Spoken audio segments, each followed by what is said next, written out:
Welcome to the Business of Apps podcast. We invite app industry professionals to cover various topics. We promise to do our best to keep it both insightful and brief. In this episode, we have Max Amelang, Product Marketing Manager at Prematch. Max, welcome to the Business of Apps podcast. Thanks for having me. Terrific, Max. Thanks for coming. Okay, let's set the stage first. One of the most important metrics for a mobile app is its conversion rate. It tells you how many people that use the app for free become your paying customers. It's about how profitable and sustainable your app is. Now, if you're one of the die-hard Pink Floyd fans, you're gonna love their song The Wall. If you're an app marketer, your wall is the paywall. Among many tools that you may use to increase the number of people who become your paying customers once they hit the paywall are cognitive biases. You may have heard of them if you have a peripheral interest in psychology. Today, Max will tell you about using cognitive biases to significantly increase your app's conversion rate. Max, before we dive into today's topic, can you tell me a bit about your tech background? Sure. So technically, even with my first full-time job after university, I already stepped into the app cosmos and I started working at Stocard, an app for digitalizing loyalty cards, which was a couple of years ago now bought by Klarna. And is a German-based app, and I worked there for a couple of months. And honestly, after a couple of months, I realized, okay, apps is fascinating, but loyalty cards is not the thing that gets me out of bed every morning. So I kind of did a step back and went to university for a bit. I even did a small own little app with my brother together when we were in university, just because we had time. He did all the coding. I did all the content and design work, and we launched like a fitness app with like very basic functionality, but it was cool and a fun project. And fun fact, we even did it to get into the German App Store charts in the health and fitness category for like a day, just by sharing it on social media and with all our friends, which was crazy cool. And then during my master studies in Germany, I joined Yasio, a relatively known calorie counting and nutrition app. And that's where I really fell in love with apps, because I had the luxurious situation of diving into many different departments, doing a lot of testing experiments with a huge audience and with a really, really nice product. And I spent 3 years at Yasio, and then for now, almost exactly 2 years, I work at Prematch. Wow, that's pretty interesting trajectory. And it's been a while since somebody on the show shared their coding experience as being a hobby, and let alone the hobby that actually worked. Okay, for a day, but you got hit the chart on the App Store. This is terrific. Okay, tell me about Prematch. Sure. Coincidentally, today is actually a really, really cool day to talk about Prematch, because we just announced a couple of hours ago that Toni Kroos, one of the biggest German football players, joined our board of investors, which is pretty cool to just very visually speaking to play in the same team as one of the greatest footballers ever. But in fact, Prematch is a football app, but maybe not as most people would think, not around professional football, because the majority of football players is playing at an amateur, at a grassroots level, but they don't have the exposure or the tools, the websites, the apps that professional players do. And Prematch had it go to change this and to bring all this grassroots passion and all these amateur players to the same pro level of a platform that they deserve to have. And this means now it's some kind of a social platform where players can track their stats, monitor their progress, follow their friends, see their matches, see the results, stuff like this. So there's all-in-one toolkit to keep up with your football passion. and even with some very cool features that are only used normally in the professional football, like the market value, which is one of the main hooks for downloading it, because it just gives every amateur player like a tool to compare themselves with their family, with their neighbors, with their friends, with their colleagues at work, because every player, every adult player has its own market value, which gives you like a tool to, yeah, to funnily compare yourself with others. And in the end, to summarize it, and I know this is really ambitious what I will tell, but this is our goal. You can imagine Prematch as the LinkedIn for grassroots players, or the Strava for team sports, so to say, just to put it in a comparison with big app names everybody knows. Got it, Max. I thought you were going to say Tom Cruise for a second. Oh, the other Cruise. Okay, jokes aside, I really love the concept of your app. It combines all major, like it checks all boxes for me as being a great app. It's a community-driven platform. It helps you to stay fit. It helps you connect it with your friends, share their passion. This is a great, solid concept. Now, let's talk about ethical boundaries in cognitive biases. Cognitive biases can significantly influence user decisions, but there's a fine line between persuasion and manipulation. Where do you personally draw the ethical boundary when applying cognitive biases to paywalls? And have you ever encountered a test where you felt the line was crossed? Yeah, it's a absolutely valid question, because especially in the beginning, it's extremely tempting to see all of these tools you can use to somehow increase this conversion rate by a margin or by another percent and so on. But then I also quickly realized, not only as a product manager, but also as a user, uh, how would I feel if I stumble across this? So this was my first kind of gut check I did. But after a while, I realized, okay, maybe I'm too easy with myself here, because I work in this app world. And obviously, I know the tricks. So maybe I need to be a bit harder in order to define if something is good or not so good anymore. And I then came up with like, okay, how would my parents behave on this paywall? Because parents, just as a symbol for an older generation that are not as native with mobile apps. And I always am fascinating when I see how my dad navigates his app, and when I realize, hey, why did he just clicked on this button because it's blinking quicker? And I realized, okay, this is how easily he's influenced. So as a very soft first test, I'm thinking about, okay, how would my dad would behave on this paywall? Would he buy just because of the cognitive biases, or would he still be able to make his own decision? But in the end, even if it's like a bit of a cliche answer, and it's also coming to your second question, I feel like the cognitive biases are immensely powerful to help unlock the value of a product, or to quicker guide users to detect these values. But in the end, a solid product foundation is the only thing that matters, because I think in the short term, you could be more successful by hiding stuff, by tricking people, by manipulating people. But in the long term, always the value of your product will determine if people see this as a manipulation, as a tricking, or if it's like, oh yeah, okay, now I bought it, but I'm happy with it. So that's also, unfortunately, a very boring answer for the second part of the question, namely, if I ever encountered a test that went too far. I don't know, because I never. It seems like I'm in the luxurious situation that Yasio and Prematch were both products that actually provide value, or have a, like you mentioned before, have a strong community behind it. So there was never like a huge backlash or negative feedback on any testings we did.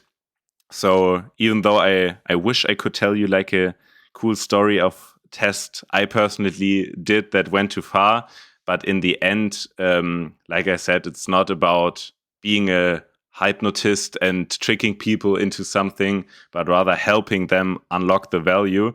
And you should only do these kind of tests on a paywall, or especially with cognitive biases, if you're really sure that in the end a purchase would unlock some sort of value for the users.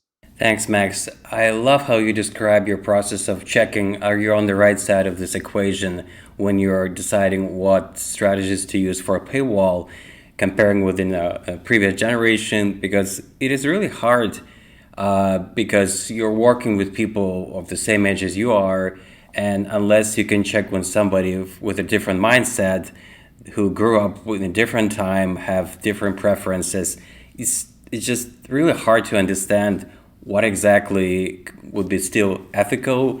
Would you just spark their imagination, help them to get something that they will get the value from, or you just trick them in? And you're absolutely right. Any trick you can come up with is only short term.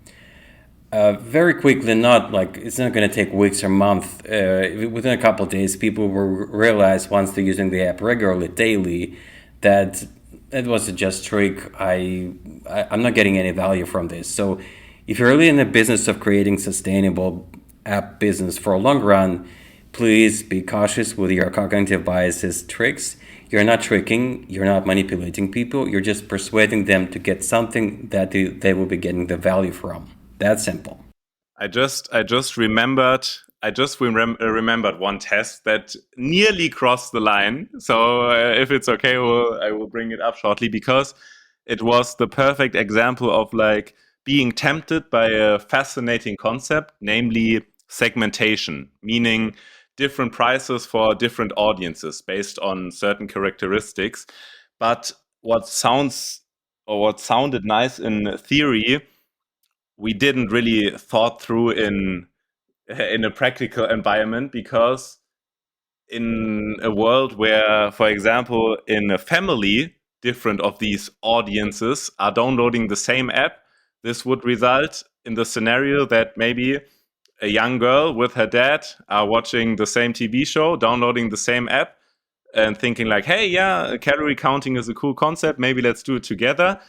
But then in the end, on the paywall, see different prices because they fall under different characteristics we defined earlier, where we thought, okay, they have a different willingness to pay, which is in real life just a stupid scenario because you immediately lost the trust for people and they think like, hey, why do I have to pay more than my daughter and whatsoever? And it's really hard to explain because there is no real explanation other than, oh, this is a test or oh, this is an offer or whatsoever.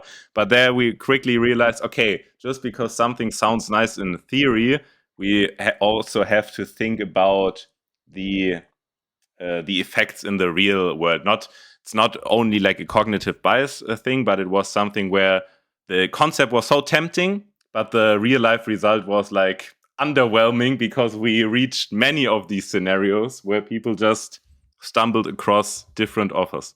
Great example, Max. That will be very embarrassing. All right. Are there any cognitive biases that you think are underrated or underutilized in paywall design? Ones that app marketers should be paying more attention to? Yes, definitely. Because I think there are a lot of very common and famous ones like scarcity or urgency and stuff like this, which we all know in the form of countdowns in like limited stock or something like this. But there are also a couple underrated ones or hidden champions. One of my favorite ones is the IKEA effect, not only because of its really fitting and cool naming, and it's basically the concept that people value stuff more or perceive stuff more valuable where they put effort in it, or in the IKEA example, build it themselves. And this also is applicable in the app world. And one example, not only on a paywall, but also on the during the flow building up to a paywall. You see this a lot in onboarding sequences, especially for like fitness, nutrition, dieting, personality apps, where you get asked like a ton of questions, and you really have to invest a lot of time and effort into answering all of them. And the result is that when you reach the paywall, which is most of the time located at the end of onboarding, you sometimes not only make the conscious decision anymore to ask yourself, do I really want to buy? But you think, now I invested so much time already into it. And if the app is asking so many personal questions, the product will be super personalized. So you immediately build up a higher perceived value of your platform just by guiding users through a very long onboarding flow, and they already invested in the product, which then limits the danger of completely abandoning the flow or deleting the app. So yeah, this is one really cool one I like, because it's not only paywall connected, but you can also use this for any app flow, basically by all kind of customization features. If it's profile customization, where you can select your own colors, where you can upload your profile pictures and stuff like this, all of these actions will be beneficial for the long-term retention and use of your app, because then people already invested some sort of things into your app. And I think a second one would be something called the fresh start effect, because I think there are external triggers for a fresh start, most famously New Year's, for example. Also in relation to any goals, not only nutrition, but also sports based, that people feel like, okay, new calendar year, let's go. And then also translate this into their willingness to pay, or their spending habits, or their willingness to try something out. But also fresh start can be triggered by us as app marketers by, for example, asking people who didn't open the app for a long time, and then if they are coming back, they are technically not new users, but churned users in the past and now coming back. And by giving them the sense of like, hey, now it's a fresh start. Are your goals still the same? Look what you missed.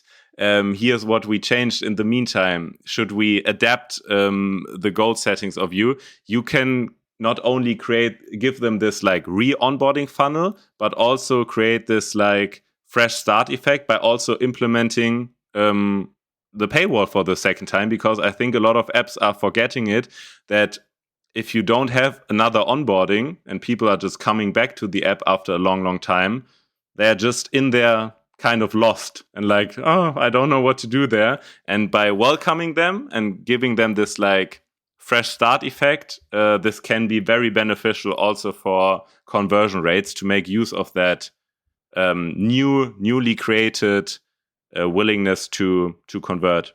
Yeah, absolutely, Max. I love especially the second example with a fresh start, because you don't realize that if somebody tried your app a month ago, not a month, a week ago, with so many stuff is happening in his or her life, that would be like a fresh start. It wouldn't be a much of a difference between him or her seeing their app for the first time, or it's been a week and now they're back. And yeah, you have to provide them the onboarding. That's totally makes sense. Okay, can you share an example of an A/B test where applying cognitive bias led to a surprising or high impact result? What did you learn from it, and how did it shape your future experiments?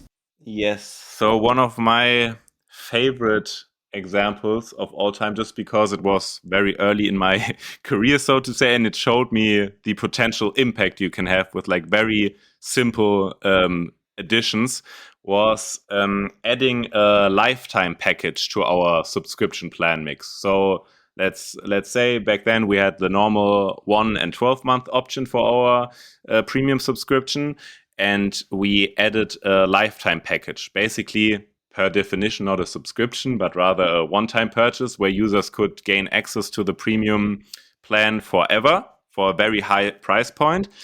And what happened was that all of a sudden, because there were now 3 options available and not 2, not what you maybe think. What I'm saying is like, yeah, a lot of people chose lifetime. No, that was not really the case. There were some people who chose lifetime, which is also cool, that there are some whales you can now satisfy with like a huge price point, and they are willing to spend even more.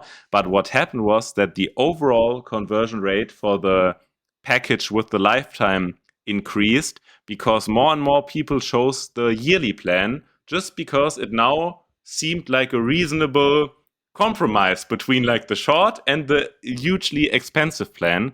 And I was like, what? this is crazy because this means people are like very over exaggerated and generally spoken, but people are not always comparing the value of a product internally, but just against the options you give them. And from all of a sudden, the yearly plan in the middle of the selection was like reasonable and the go-to option, which increased the overall lifetime value of this selection, which amazed me.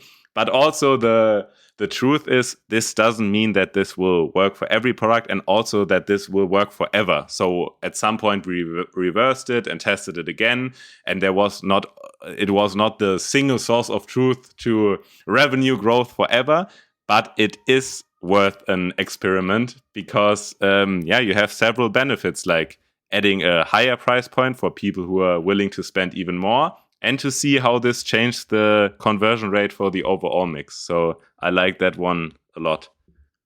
Terrific example, Max. I think I've read about this phenomena a while ago that whenever there are three options, it doesn't matter what kind of product or service are we talking about, there's always a tendency for people to go into the middle when they to begin with, they have to see the value in the product. They should be committed to buy that product. But when they decide, okay, how much I'm going to spend, there's always a tendency to go into the middle. Great.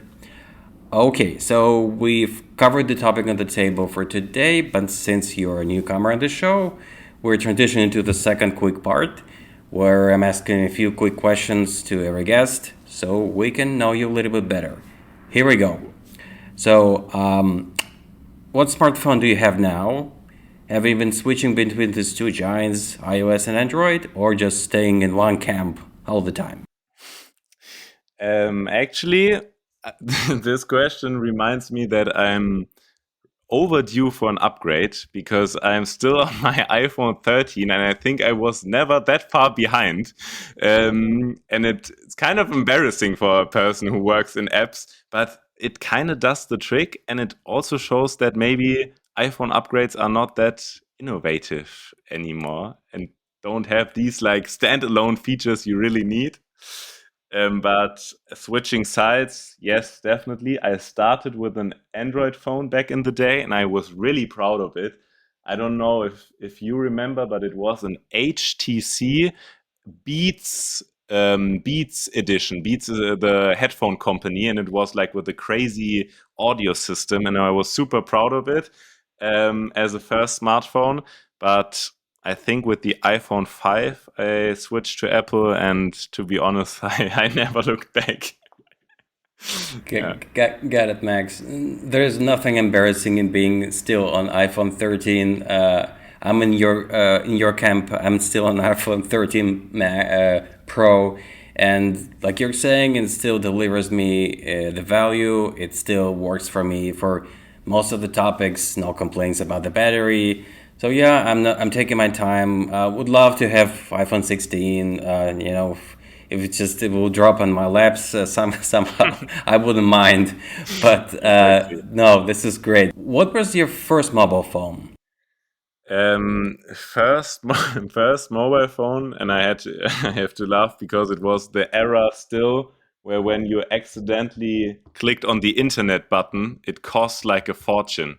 Like for a child, I don't know if it's the same in every country, but in Germany at that point where I was in elementary school, where I had my first mobile phone, mobile contracts weren't that common and it was like an extra option. You only had like phone and SMS, and there was on almost every phone like an internet button, and when you accidentally clicked it, like every second costed you €3, for example. It was like crazy. It took all away your pocket money. But my first mobile phone was the old phone of my mom. It was a Nokia with a slide out keyboard, like a really big, long one. And you could slide out like a almost full size keyboard and type your messages. Felt like iCarly back in the day or something like that. So really cool first phone. Yeah, good old days where smartphone used to have physical buttons and Yeah. BlackBerry was the king. and everybody else was trying to replicate that experience. And Nokia was good in the chart as well. Yeah. Okay, now back to present day. Imagine you've left your smartphone at home, so you're out. What would be the most missing feature for you? I would say, apart from just general FOMO, where you just feel like, oh no, keys, wallet, and smartphone, and you're just missing something, and it's really embarrassing, but you just don't feel comfortable without your phone. But feature-wise, it's definitely music. Like in my case, Spotify, because I'm the type of guy who has his AirPods on all the time, just for a 5 minute walk, for a 1 hour walk. I listen to music all the time, try to beat my Spotify Wrapped high score every year. So it would definitely be music. Also means that if there's ever the return of the iPod in some form, I will probably buy it just to have this separation between listening to music but not be dependent on the hustles of having to keep your phone. Yeah. Yeah, I can definitely relate to this feeling of not having your smartphone with you. It's odd. You're not realizing what exactly you're missing, but you're just missing the device itself, and it feels like it should be with you. It's, it's that the connection of that level. It's hard to describe what exactly you're missing, but yeah, I totally get your point. Now, what technologies do you believe your phone is missing? What tech will make it a better tool for you? I think my answer is the same for like years now, and I don't think it's realistic that it will ever happen soon. But I'm a huge like phone call guy, and I like FaceTime and just like to have calls with my friends. So I always wished for the next level of this, namely holograms. Because this would put it on another level, I think, to have some sort of like 3D element in there or to make it even more realistic. And there were some sleepless nights where I dived into the principles of holograms and if it can work or whatsoever. But given the statement I made earlier that Apple doesn't need to make crazy changes to their iPhones in order to let people buy it, I don't think it will be one of the next updates, but it would be one which would put the device on like a completely new level for me. Yeah, absolutely. And finally, we will be able to call Princess Leia from Star Wars and offer our help as a Jedi. Yeah, definitely. Holographic presenting information as a hologram on a smartphone, that would be a really remarkable feat. But again, starting from battery and many other Mm. technical components, it's not there. And you're absolutely right. Like economy first. If it doesn't make sense economically, nobody will be taking up that challenge. Okay, this is great. Now, before I let you go, how can people get in touch with you and get more information about what you do? How cool would it be if I would now say we're via holographic elements and just pitch a new app? No, very boring answer. LinkedIn, I would say. LinkedIn, or maybe also a shout out to app promotion summits, which are often really cool events to meet in real life, like the one in London happening in 2 weeks, I think is the next one. So I would say this best opportunity, best chance to meet in real life and also to just be at a very cool and insightful event. And on a digital level, basic LinkedIn, always happy to connect there. Max, thank you so much for coming on our show and sharing your knowledge and experience. It was great. Thank you. Bye bye. Thank you. Was fun. And that was Max Amelang, Product Marketing Manager at Prematch. To listen to more episodes, subscribe to our podcast on iTunes, Spotify, Stitcher, YouTube podcasts. Just search for Business of Apps and you will find us easily. Remember, we release episodes on Mondays, so subscribe and you will be able to get new episodes on your smartphone, tablet, or computer as soon as we release them. And please don't forget to leave us a review or comment on iTunes. It is highly appreciated. And All episodes will also be available on businessofapps.com. Thank you for listening. See you next week.